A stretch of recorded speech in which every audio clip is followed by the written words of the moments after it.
Awesome. Well, welcome to this Thursday coaching call, underwriting call, right? Every first Thursday of the month, we have these Tuesday. Sorry, it's Tuesday. Every second Tuesday of the month, we have these with Zack and Jordan. A lot of times, Ryan likes to jump onto and help and give some insight on underwriting and using the underwriting template and the importance of it. But today we have Jordan and Zack. We're going to start it off with Jordan. Zack is jumping on here shortly. I just admitted him into the room, so we'll let him get situated so he can join in and help as well. But they have I'm just going to wait just a couple more seconds. There's a bunch of people jumping in before I explain some stuff. I'm going to wait. How's everybody doing today? So, good? Thumbs up? Anybody? Good? Good. I'm doing good. Doing well. Awesome. Glad to hear it. Oh, sweet. Okay, now we'll get started. A good amount of people on here. Good evening, Jeanette. Awesome. Let's get rolling. I'm going to turn the time over to Zack and to Jordan. They have a new checklist that they're going to be going over, right? It's like the essentials that you need to be able to underwrite a deal, essentially, is what this checklist is. This is going to be an awesome call. This is going to be a call that you guys are probably going to refer back to a ton. So you take some notes, ask questions. Jordan and Zack, how do you want questions to go? Do you want to wait for questions to the end? Do you want them to put it in the chat with this call? How do we want to go about questions? No questions. No questions at all. I'm just kidding. Just whenever's good. Okay, cool. Take questions. Yep. Okay, throw your questions up in the chat. That way it's not interrupting Zack and Jordan if they're explaining something, and then they can refer down to the chat and answer your questions if they can, as well as the other coaches we have online. They can jump on and answer your questions in the chat as well. But I'll turn the time over to you, Zack. Good to see you, my man. Awesome. Good to see you, man. Well, it's awesome to see all you guys on here. The few that have their video on, it's good to see your good-looking faces. Yep. Nice. Thanks for the thumbs up, Chris. Awesome. Chris, how's your deal going? Just want to get a quick update. You're muted. Yeah, no, it's tough. A lot harder. It's hard to raise. I didn't realize it was going to be this hard to raise so much cash, raise $6 million, but it's coming. It's coming. It's just not as fast as I hoped. Yeah. What's the timeline you have on it now? We got to the end of August, so we've got a few more weeks, but it's just never as fast as I want it to be. You know, I'm just impatient and pushing and that kind of thing. So it's coming. It's coming. It's just not awesome. Never fast enough. So. For sure. Hey, can you give us a little quick detail of the unit size, where the deal's at, just so we're all familiar with the note here? Yeah. It's an expensive unit. Granted, we're buying it in Phoenix, so this doesn't fit the traditional multifamily mindset type deal. Only because we're buying it at it's a 3 cap, but we're selling it at a 3 cap, and that's just where the market is here in Phoenix. So the cap rates are really, really low.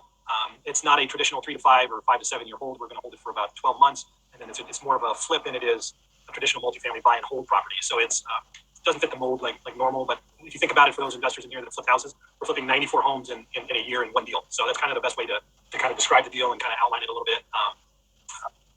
It's 94 units, 19.5 million. We're investing $1.5 million into it.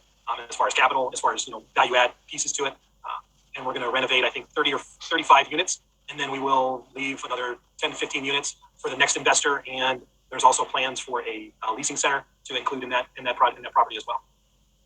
Awesome, that's exciting. Congrats for that, and let us know. Yeah, I'll keep you guys updated as we go through this process. But it's a tough deal. It's not a traditional deal, so don't think this is an average thing. But I've been a part of these groups before, and you kind of go outside the box of what the coaches and everybody is teaching you, then you can kind of get off track pretty easily. And I don't want to say that what I'm doing doesn't fit the mold there. So just want to share that. So. Yeah, thanks for sharing that. Yeah, sometimes you just have to, you got to be creative. Sometimes the traditional stuff doesn't work. You got to be creative on it. So props to you to figuring out how to make it work. Yeah, I mean, it's a 65-35 split. So, I mean, we've got, my partners are getting 35% of the promote or 35% of the equity piece. And then it actually, once our investors, it's an 8% pref for our investors, and then once they get to 20%, which we're when we did our numbers and underwrote deals about 24 to 25% return. So once they get up to 20% return, then it flips and goes to 75-25. So the investors get 25% of the return after they get the first 20%, and then we get on the 65-35, and it flips, and we get 75% of the remaining after that. So awesome, that's great. Sweet. Well, thanks, Chris. And then, guys, if anyone, wants to learn more about the deal, for sure, I'm sure, Chris, you're open to sharing about it. And then again, just keep us updated. And we can for sure dive in deeper to your deal. And if you need help, please reach out to us as well. I'm sure many people on here would love to help as well. So awesome. Yeah, if anybody knows anybody that's looking to place some capital into a short-term flip like that, it's not a traditional, like I said, it's not a traditional multifamily, hold process, but it's more of a 12-month deal. So if you're interested if you have any investors that are looking for more of a short-term, high return deal like that, where it's 20%, then please reach out to me. I'll put my email in the chat box, and let's help your investors make some money. Awesome. Thanks, Chris, for sharing. Appreciate the time, Zack. Yeah, of course. And anyone else that's doing deals, let us know, because we definitely want to plug you. That's why we have this network. We want to provide value to you guys, and we want to know what you're doing, so other students can learn from you as well. So definitely share, share what you're doing and your progress, for sure. But so tonight, like Jackson said, we're going to go over a new kind of process that Jordan and I have been working on how to submit deals going forward. It's an easy process, hopefully, for you guys, where we're going to give you a checklist, go through it, just making sure you did your kind of your due diligence to your underwriting. You verified the numbers, you did your own underwriting, and then filling out some information about the deal, and then scheduling a call with Jordan or myself to review that deal and going forward from there. So Jordan, do you have that PDF pulled up? And do you want to go ahead and go through that? Or I can share mine if you. No, that's fine. I've got it pulled up. Awesome. If Jackson can just allow me to share my screen. Sorry about that. That's okay. Yeah, sure, Jordan, here we go. Thank you. Should be able to now. Perfect. And then real quick, guys, after we go through this, we'll definitely have some time for some Q&A. So, if you do have questions that are not related to the deal submission process, or just underwriting questions in general, we'll have time for that too after. So, Anthony, I know I saw your question. We'll definitely answer that afterwards, or Hunter will answer them for you during. So, thanks. Sorry, beat you to it. Hey, you're my junior underwriter. So, it works. Thanks, I'm sure he liked that. All right, are you guys able to see this deal checklist? Looks good. Perfect. All right, so this is a checklist, like Zack mentioned, that we put together to just make sure that you guys are doing your due diligence when underwriting a deal, making sure that you're getting all the most accurate information. And this will also help, once we get on a call with a specific deal, to make sure that our calls are beneficial for the underwriting process, where you have all the needed information brought to the call, and we can help you to solidify those numbers or give you a little bit of insight on ways that could help the deal. So the first thing that we ask of you guys to do is to ensure that you've watched the 12 underwriting videos that Zack has so graciously filmed. He goes into such great detail on the underwriting template, what each tab is for, how to fill out each section of the template, and it is just such great information. So we want to make sure that you have the base foundation of the template, so you make sure that you are understanding how to fill it out properly. The next section is to gather all the information needed. So the offering memorandum, the T12, the rent roll, these are all very important when you're underwriting a deal. You're going to need those financials to make sure that you have the actual income and expenses. And then the OM will give you a little insight on, what the property is looking like, where it's at, what that market is looking like. And then always underwriting the deal on the most up-to-date template. So this PDF, you can actually just click on the underlined hyperlink, and it will always take you to that up-to-date template. You can also always find the up-to-date template in the path on week 4, day 4. The very first section is the underwriting template, and that will take you to the Google Sheet where you can make a copy for yourself as well. And then just verifying that your expenses line up, with local property management. If you've already, if you have done your market research and have those numbers from a property management team for, your market, you don't have to do this on every deal. You just want to make sure that, your expenses are lining up with what that area is able to provide. And then verifying the market cap rate with a broker. This is so important because each market is going to have a different cap rate. Not every market's cap rate is going to be the same. So this is going to, be a good tool for you when discussing the purchase price, and then also your exit cap. So that is a very important section, as well as it just kind of gets you in the door with the broker and having those conversations, which cultivating those relationships is always important. And then verifying the cost of your capital improvements. This is anything that you're going to need a contractor for, upgrading the units, exterior upgrades, anything like that. Obviously, the cost of that is going to be different in every market as well. So it's important to know your market and know what that cost will be, because, it's going to be different for someone investing in, Florida or Ohio, whatever that might be. Those are going to be different amounts depending on the market. So verifying those, and then research your rent comparables for rent increases, both the market rent and what you'd be able to do as a premium once renovated. These are both important, and they are important to recognize that they are separate. The market rent is, going in as is with the property, what you'd be able to raise those rents to. And then the renovated premiums are once you've renovated a unit and made it, to a certain standard, what can you now, up that rent again, as well as those value add opportunities, looking into other properties to see what kind of amenities they're adding, what kind of opportunities for additional income that they are providing for their tenants. And then verifying the insurance. The insurance in the past has kind of been a standard, but as we've seen in the past 6 or so months, the insurance has kind of skyrocketed in a couple markets. And so this is important to also know your market and just kind of get a estimate on what that insurance will cost in that market. Now, you don't have to do this for every deal, because once if you have a target market, like we, encourage you to do, once you have this conversation once with an insurance broker, then those numbers can kind of go from deal to deal. And then once again, update your underwriting with all of this verified information. All the underwriting is constantly changing when you're finding out new information. The more information you get, the more solidified that underwriting will be. So just update that again. And then once you feel that you are ready to submit this deal for further, further education on the deal and further help from, us underwriters at Multifamily Mindset, you can then just click on this hyperlink for the deal submission form. That's going to bring in, sorry, I guess I was clicking through this earlier.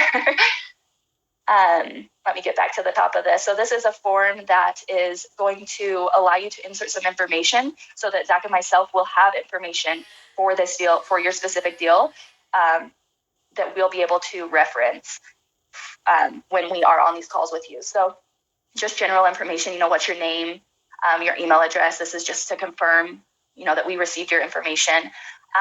And then it's going to ask you some of those questions. Have you watched the path, the videos on the path?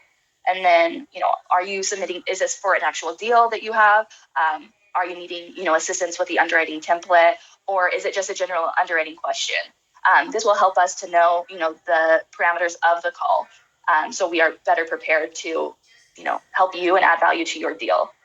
And then it will go through and asking, specific questions on the underwriting template. What is your ARR for this deal? What is your cash on cash? What's that market cap rate? If you don't know, call the broker to get that information.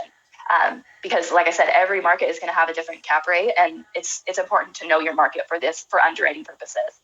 And then do your expenses line up with the market expenses? Similar to the checklist, have you reached out to a property management company and ensured that your expenses are lining up? And then how far below market rents? What are you able to raise those rents to? As well as what is that renovated premium? How much are the premiums on top of that below market rent? And then, so you have a deal. What documents do you have for this deal? Do you have the, completed underwriting template? Do you have the T12? Do you have the rent roll? Do you have, the OM? Are there other documents that you have? Sometimes the brokers will provide other documents that are, important for a specific deal. So that's important to know those as well. And then always just sending all of your documents to the coaching email. Or you can also, when you email this in, just make sure that you tag it with the deal submission docs so that we know that that's what those documents are for. And then this is where you will be able to sign up for a call with Zack and myself. Those underwriting calls. We believe that this is going to help to, provide more value for you guys. So we are, the most prepared for these calls, as well as us being able to know the deal a little bit more in depth and know that you know your deal as well. So those are the two, deal submission form, the deal submission checklist. Zack, do you have anything to add about these? Oh, no, thanks, Jordan. So yeah, guys, like Jordan said, this is more to help streamline the whole deal submission process. Also, so we can prioritize which people have actually done the underwriting and their research on the deal and they're ready to go, and which ones just need more help with the underwriting process. And it's okay, doesn't matter what part you're at. We just want to be able to be better prepared to serve you guys. This is again to help you guys. And if you guys have any suggestions on this process, feel free to let us know. We're doing this to hopefully help you guys. Reach out to us, and filling this out, we'll be able to just know more information about what you guys are needing, especially if it's just a question. It's not necessarily you have a deal, but you just have underwriting questions. Go ahead and still fill this out, because if you, Jordan, if you go back up and if you come to this form and you actually hit I just have some general questions, it's not going to have you go through all these questions about the deal. It'll just skip right down to, what are your questions? So we'll see what didn't do it now, but it should just go to the, because I already started filling stuff out. So let me go down to this section. So what are you currently struggling with? If there's anything, specific to underwriting that, you need a little bit extra guidance on, we're happy to do those calls as well. We want to make sure that we're adding that value for you guys, and that you're understanding underwriting to, the best of your ability. For sure. Yep. And so it's just here to help you guys. Do you guys have any questions on this deal submission process? See, Stephen has a question in the chat. Is there any issue with submitting the deal submission in Excel versus Google Docs? Nope. Either one can work. We do like both. Google Docs is nice though if you do share it with us and we can work on it together. I feel like I found that pretty helpful when working with students on their underwriting, is we can actually be working on it at the same time and you can see that it's being made. But Excel is fine too. We like using Excel. So whichever one that you guys are using, and just share it. We go with both. I have a question as well. Yes, Alfonso. Hey, so as far as getting the cap rate from the broker, isn't it more advantageous for them to give us a low cap rate to ensure that they get a higher asking price?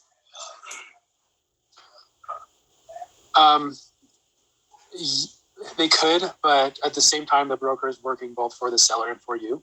Okay. And so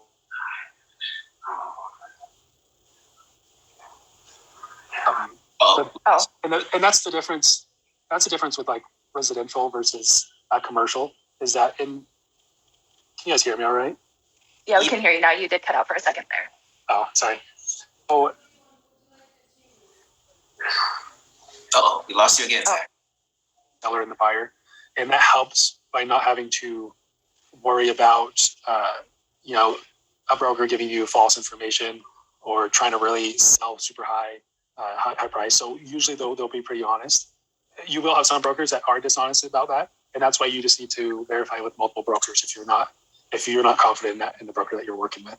Okay. And also, when the offering memorandum has these details as far as the pricing for certain value adds, is it okay to use that? Is that copacetic, or will we still need to contact somebody else to find out contractor pricing? Yeah, that's a great question. It's a good starting point. You can definitely use what the value adds are in the OM. Some, like Marcus and Millichap, they're really good about in their OMs or offering memorandums to supply a lot of value adds and give you some good pricing. So you can definitely start there for sure. And then you always do want to do your own research and verifying that information before you move too far into the deal. You definitely want to verify that, but it's a good starting point for sure. Okay, thank you. You're welcome. So I know we have a couple questions. I want to address some that are in the chat. Courtney asks, is the most updated template always available in the path? Yes, it is. That's where the most.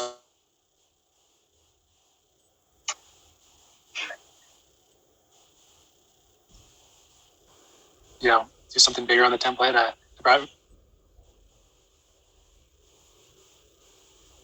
Are you guys having a hard time hearing Zack? Yes, he keeps cutting off. Okay. Yeah. Sorry about that, but so yes, the answer is yes. The most up to date underwriting template will always be found in the path. That's what I referenced before, the week 4, day 4. That is always the updated underwriting template. As of right now, we are in 2.95. That's what version of that we're at right now. But yes, it's always available in the path.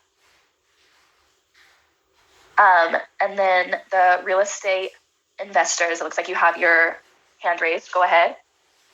So one of the challenges I'm facing right now is the broker saying that I need to sign exclusive document or non-disclosure document in order for them to actually give me the T12 or the rent roll.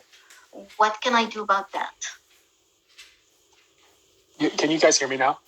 Yes. Okay. Yeah, you can sign those. That's pretty typical when the broker's going to give you a T12 or rent rolls and that information. It's pretty typical to sign those. It's just a non-disclosure that you're not going to try to go out there and kind of wholesale the deal. That you're not going to go try to sell the deal as if you were the broker. So it's definitely fine to sign those. What about the exclusive? So is the broker saying only working with them? Yeah. I would look into that and to what specific details he's including into that. What aspect is he saying just with him? Is it just in that market? What does it look like? If it's just working with him in general, I would probably say no, don't do that and work with a different broker because we work with so many different brokers and even in the same market. Especially if one broker is just not working out, not bringing us deals, we go to another broker. So definitely do not get stuck with one broker. Okay, thank you. Good questions, though. Jordan, did you answer the question with Carol about where to find the deal submission form? Oh no, so sorry, I didn't see that one. The deal submission form will have that uploaded in the underwriting section in the path. So there is a separate section for underwriting where all the videos are, as well as other trainings that are for underwriting. So we will just have the PDF linked in there, and then with the PDF, you will just have to click on the deal submission hyperlink right here, and that will take you directly to that form to answer those questions and schedule a underwriting call. Awesome.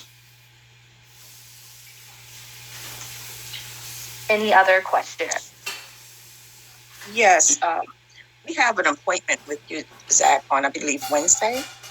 And we definitely don't have all of this information.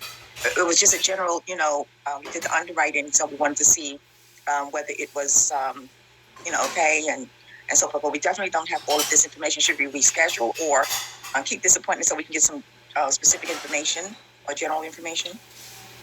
That's a great question, Jada. So, like we said before, there's kind of three different types of call, scheduling calls with us. One is just general underwriting questions. One is, you're working on a deal, but you need help, with the underwriting template and making sure you're filling it out correctly. And then two, there's, I have a deal, I have all this information, I just need you guys to check it, and let's move forward, kind of thing. So the way I see your call, the second one. Yeah, we want to make sure that exactly.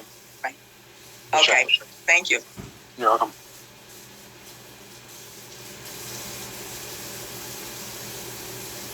It looks like the real estate investor. Do you still have a question, or was your question able to get answered? No, I got my questions answered. Perfect. All right, awesome. All right, and then I did see another question in the chat, kind of a turnaround for once you've submitted a deal. There's definitely, it varies, but we, it depends on our schedule, how many, calls that we have scheduled in that day. So the sooner that you can, get on our calendars for a meeting, the quicker you'll be able to, get in contact with one of us. And that is also found in the deal submission form. Once you've, submitted that information, then you'll be able to schedule a call with us. Let me see. Were there any other questions in regards to deal submission or the underwriting, submitting that underwriting for an underwriting call?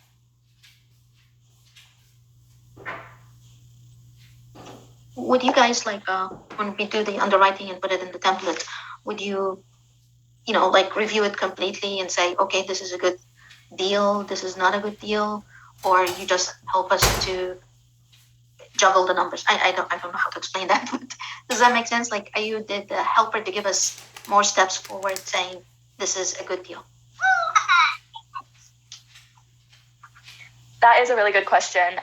Obviously, we want to make sure that we are providing you with all the information to feel confident in your underwriting. You have to decide for yourself. Obviously, this is your business that you're growing. This is, your future that you're investing in. And it is important for you to understand that this deal is going to be yours. So you need to be, confident in your underwriting and ensure that that it's going to align with your business plan. That's not for me to say, yes, this should be your business plan. That's why it's so important to, have those parameters set of, what you hope to do with a deal and what your business plan is. And then, we're here to guide you through the underwriting and ensure that you feel confident in doing so. Thank you. Yep.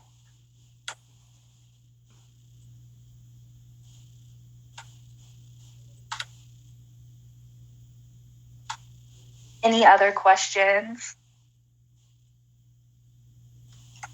Hey, Mike Walter here. Sorry to interject.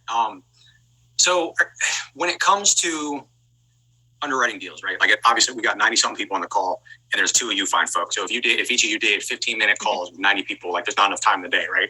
And that was more where I was going with the turnaround time for a deal. So I got one that I'm looking at, and I kind of mentioned earlier, the broker said the seller's already got 12 offers. So is there a source that we can go to or a resource that we can get quick?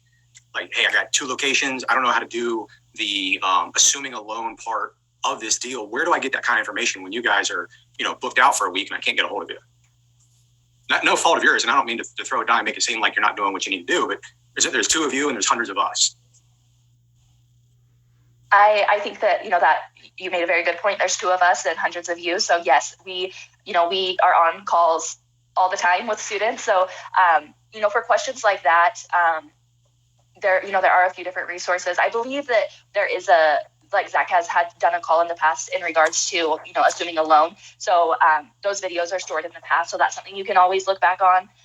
If it is, a question, a simple question like that, where you may just need, guidance on where to find the information, you can always reach out to the coaches via email or through the coaching phone line.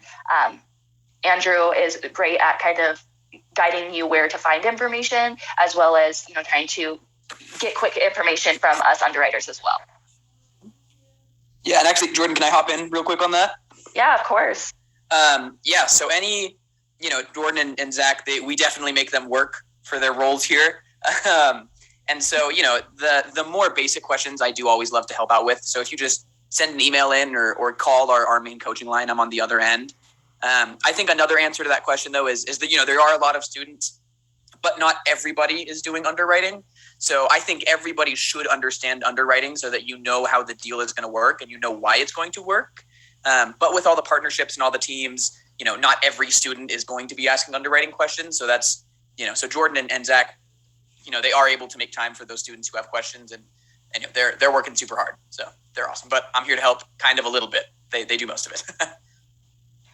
Thank you, Andrew. You really are such a big help. It is awesome to know that you guys are able to, reach out and ask those questions and have that resource to be able to guide you. Andrew is a wizard when it comes to the path. He knows, the ins and outs of that, so he can, direct you in the right direction as to, past calls and things like that as well.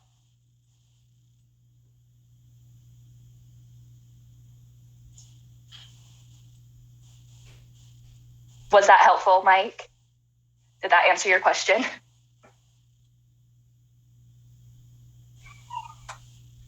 Yeah, that'll do. Thank you. Perfect. Any other questions? And I guess not necessarily, it doesn't have to be specific to the submitting a deal. If you have questions in regards to, the underwriting template in general, or, certain terms that you've come across that you'd like a better explanation on.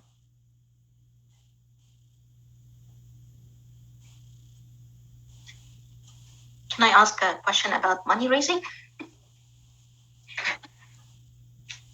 I would say that's a great question for Melissa, and we'll have her on in just a couple of weeks. Or you can definitely reach out, and we can definitely help answer that.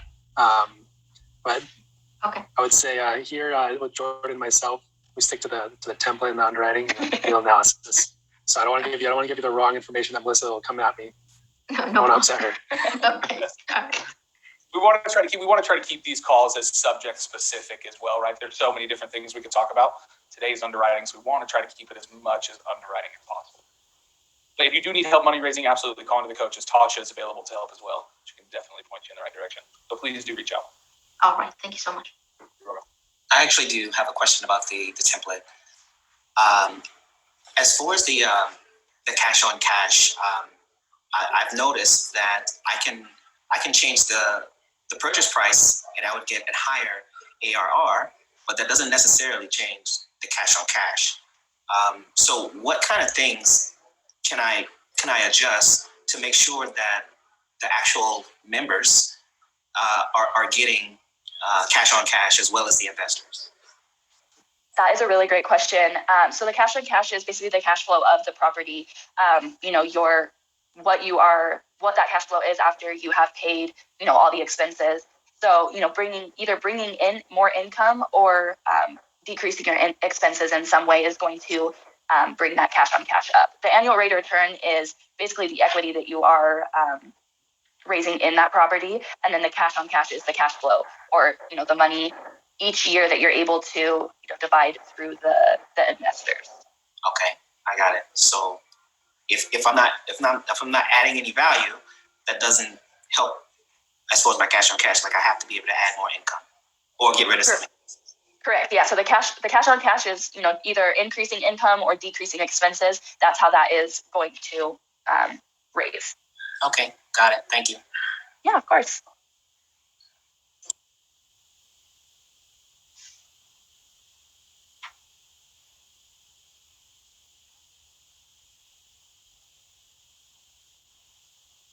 Any just other want to say questions? thank you all. This has been very informative.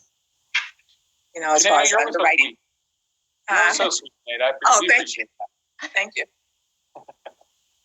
Any more questions for Jordan? Oh, Dalton, you got your hand raised. Unmute your mic and ask your question, my man. Cool. Hey, so I'm still new to the course for underwriting, still going through it. But what are one or two lessons that you two have learned while doing underwriting that you're like, oh shoot, like I wish I really thought about that the first time around? Or what are some mistakes that you two have really gone through in learning the process that you would share with others?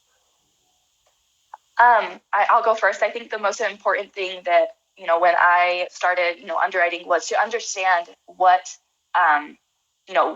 each thing was, which each metric was basically asking. So what the ARR, what is the ARR and why is it important? The cash on cash, what is the cash on cash and why is it important?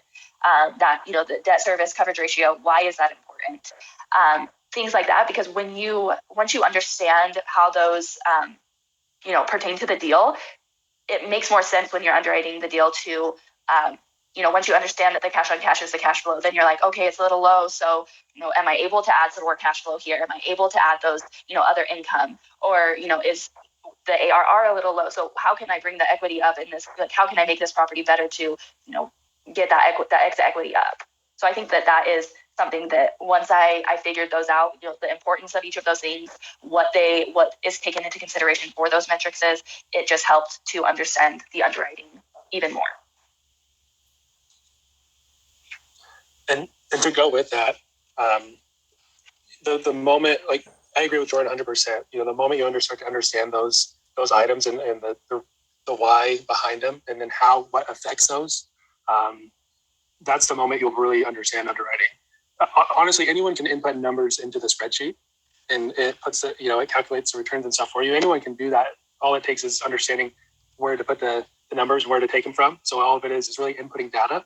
If you think about it, but if you really want to become good at underwriting and understanding how to make deals work, it's understanding the items that Jordan mentioned, the ARR, the cash on cash, how those work, what actually affects those, and why those are important.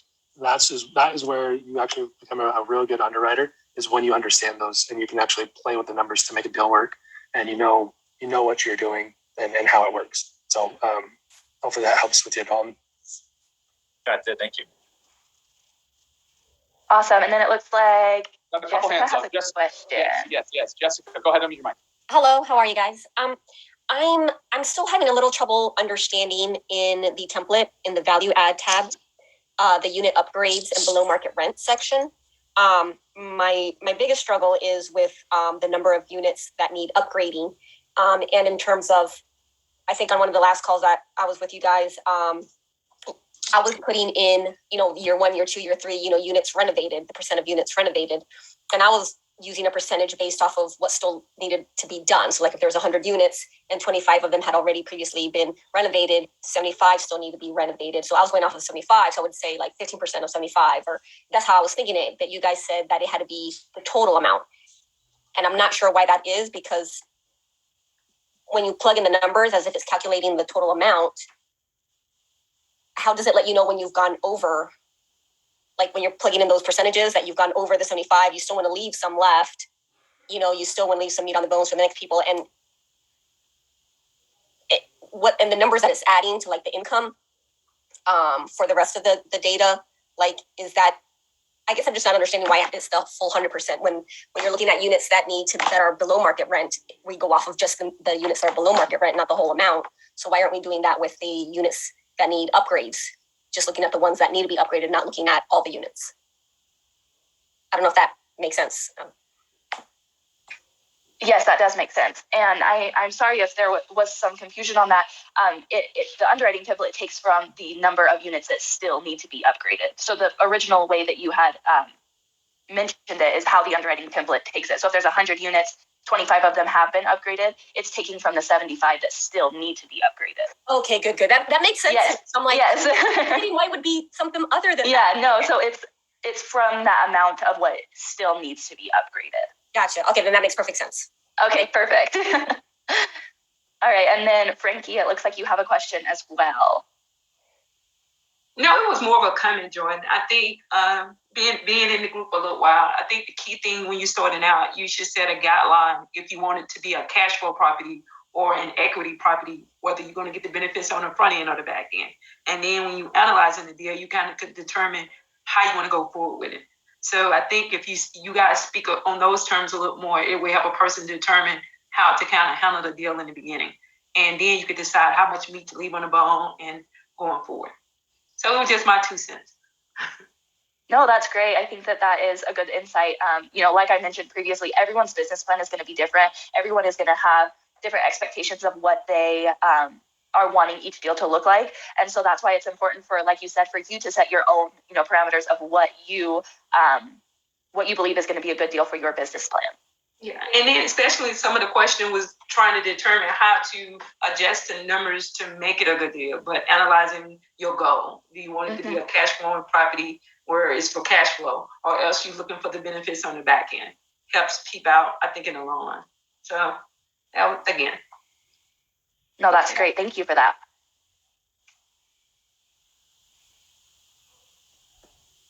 All right, there were a few questions I saw in the chat. What are some common mistakes you tend to fix when reviewing student deals?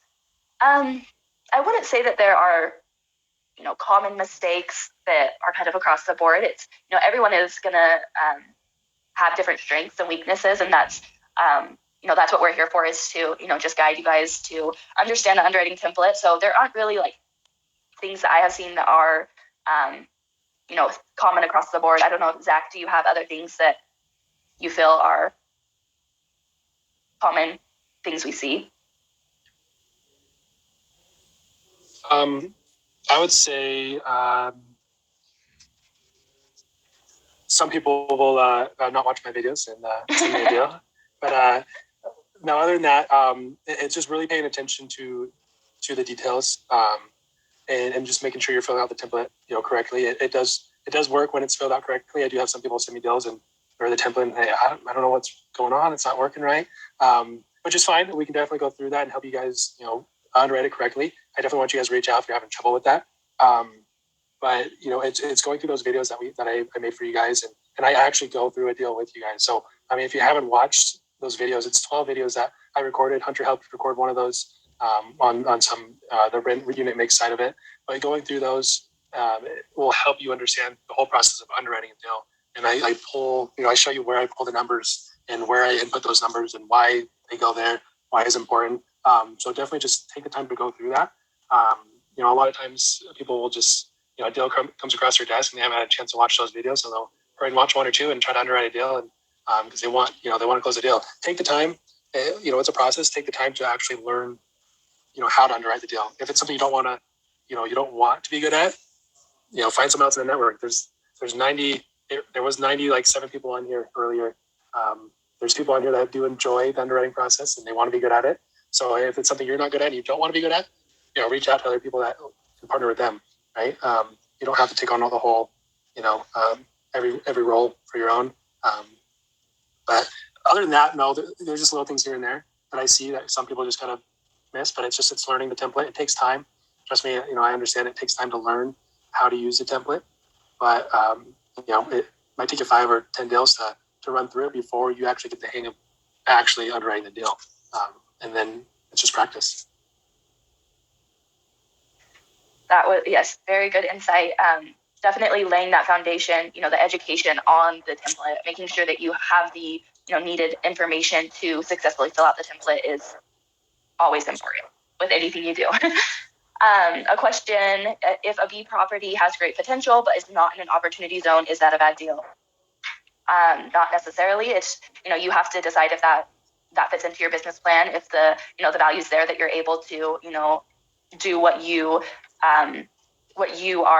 business model is, and, go with that. But it's not necessarily making it a bad deal. It's just, making sure that it fits within your business plan and you're able to, add value to that. I hope that answered your question. Another question, what was the most current version of the template? It's currently at 2.95. And that can be, once again, found on the path, week 4, day 4.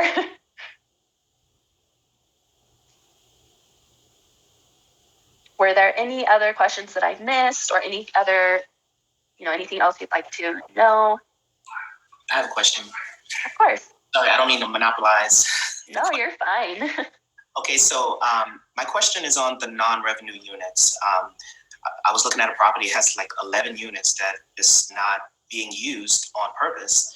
So would we account for that on our side as units that we're going to use? Or do we just keep it as what they have for the underwriting template? That is a very good question. You would want to, do a little bit of research, figure out why those units aren't being used. Is there something going on that they're unable to be used?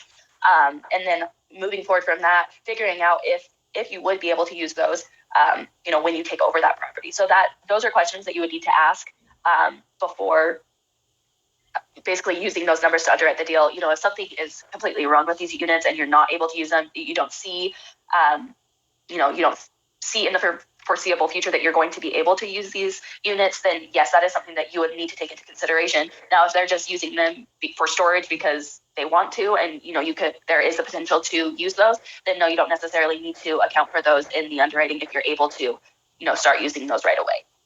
Okay. My next question is on the exiting cap rate. From what I got from the videos, however many years that I am going to hold the property is the cap rate that I would use on the exit. Is that correct? So the cap rate, we I can't think of the word. We predict that the cap rate will raise 0.1% for every year that you hold the property. So if you were to hold the property for 5 years, the cap rate would increase 0.5%. If you were similar to 3 years, 0.3%, same for 7, 0.7%. So if you're purchasing it at a 6 cap rate or the market cap rate is at a 6 cap rate, and then you're going to be selling it in 5 years, then you would account for a 6.5 cap rate. So that would mean that the actual value would go down, though, if the cap rate goes up, right?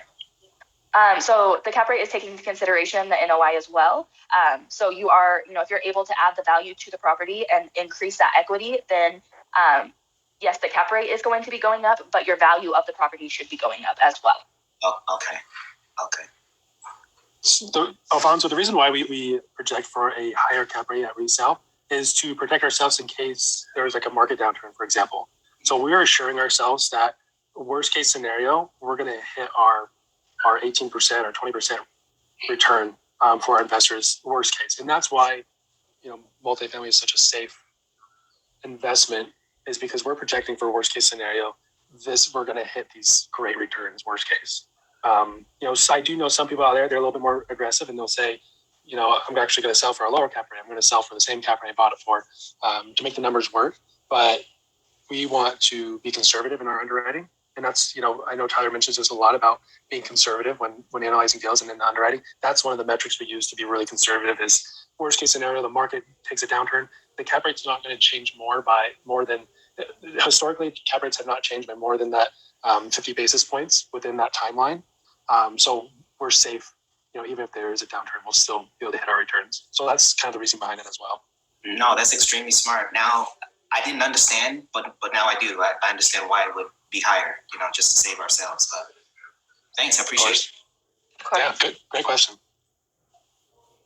So another question in the chat was, why does the template change and how often does this happen?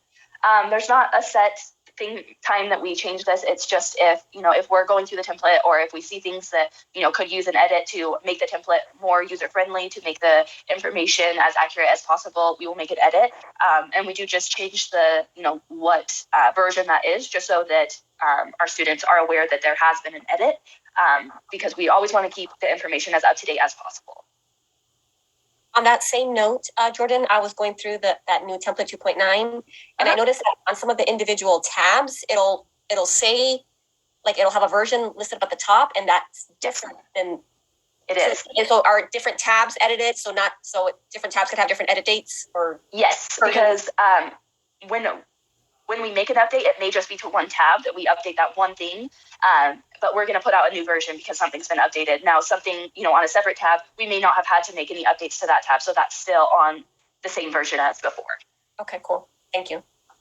Yeah, it's more for myself to track, what I've actually changed, and if there is something I haven't changed in a while, or I did just change something, just for me to refer to that. But you'll definitely just want to make sure at the beginning, the instruction tab, I usually put in there what version it is too. So it'll be in the title, but then it'll also be in the instruction tab. And so if it's 2.9 or whatever, that's definitely updated. And then each of those tabs, right, like you said, you'll find different ones. Don't worry about that. It's just kind of the way I track. Yeah. Well, awesome. These have been such great questions, and I'm glad we were able to answer some of these questions and get you guys squared away. So if you do have any further questions in regards to underwriting, or something specific that you'd like to ask myself or Zach, feel free to email us at coaching@themultifamily mindset, and just address it to one of us. We'd be happy to answer those questions for you. Awesome. Jordan and Zach, thank you so much. Such valuable calls, these underwriting calls. We can never get enough of these. So thank you so much. Such valuable information shared. You guys are amazing. If you guys have any questions, like Jordan said, for the coaches when it comes to underwriting, email them, coaches@themultifamilymindset.com. If you guys need support in any way, shape, or form, please email us, support@themultifamilymindset.com, and we'll get back to you as soon as we can. We love you all so much. Hope you have a great rest of your week. We'll see you guys on Thursday for our Thursday coaching call. And we'll see you then. Have a great week until then. Take care, everybody. Thanks. Have a great night. Thanks, everybody. Thank you.